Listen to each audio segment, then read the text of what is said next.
Hey everybody, this is Brent from CBA. We're the deep tech M&A firm, and today we're talking with Marcus Webster, who is a longtime friend of the firm and founder of Webster Webster Associates.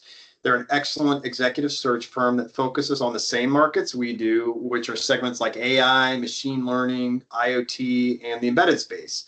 And we love talking with Marcus because he's an engineer like we are, and while we focus on the end result, which is someday selling the company or helping to raise capital, Marcus focuses on one of the most important ingredients of building a great deep tech company, which is hiring the right people.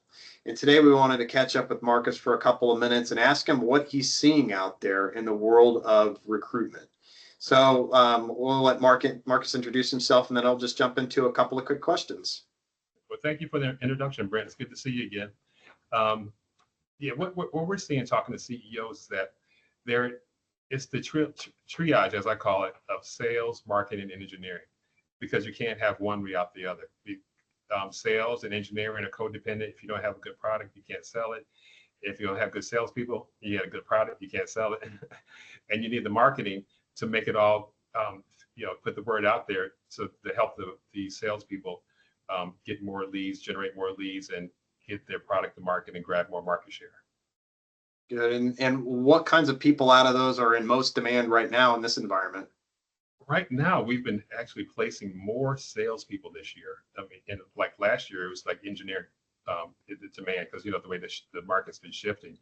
But the post-COVID demand for sales is very different because the sell now is so different. Many of our customers don't want to be seen. So even if you try to set up a meeting in California, Silicon Valley, you go there and you're in a meeting room with a bunch of people on Zoom, so it's a very different sell. So you have to find people who may traditionally, sold just on relationship or sold by, taking people to lunch or to dinner. It's a very different sell now. So they have to find people who know how to sell and really know how to sell and sell by all the kind of digital touches you can make, emails, calls, selling, closing people over video, doing demos over video. Back in the day, we weren't doing that, so everything was done live. And then the other problem is that a lot of people with gray hair like mine are starting to retire or think about retirement. So a lot of our customers are thinking about succession planning because they have to fill those gaps because, a lot of people have been there or have 20 plus years. If you look in our space, most of the companies in our space that are mature, their sales force has at least 20 years of experience. You know what I mean? And they're all thinking about retirement.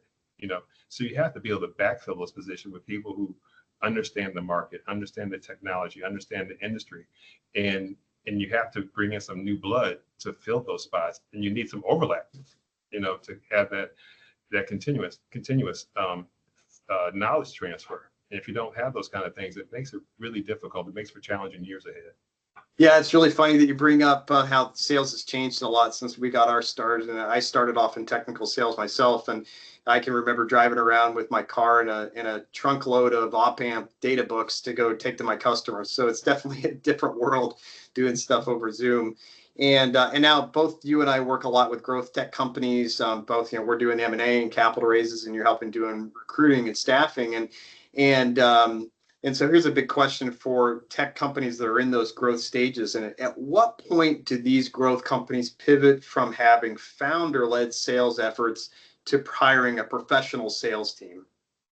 Well, there's two different tracks. It's people who know how to set it out and do it, and there's founders who are just get out there and start selling them on their own. So you have to have a clear vision of what you want to do. Otherwise, you're going to flounder. The ones that have the clear vision, create processes, had defined PKIs, had defined goals of what they want. Like we're doing a VP of sales search right now, and part of the part of things that we do is that we find out what the goals are for that hiring manager that they're bringing in. What's the KPIs for that team and moving forward. But without those kind of things, people don't know that they're not sure what to be measured on. So people get lost in and people get frustrated because no one's making any money. So in those kind of environments, it makes it really difficult without a clear vision.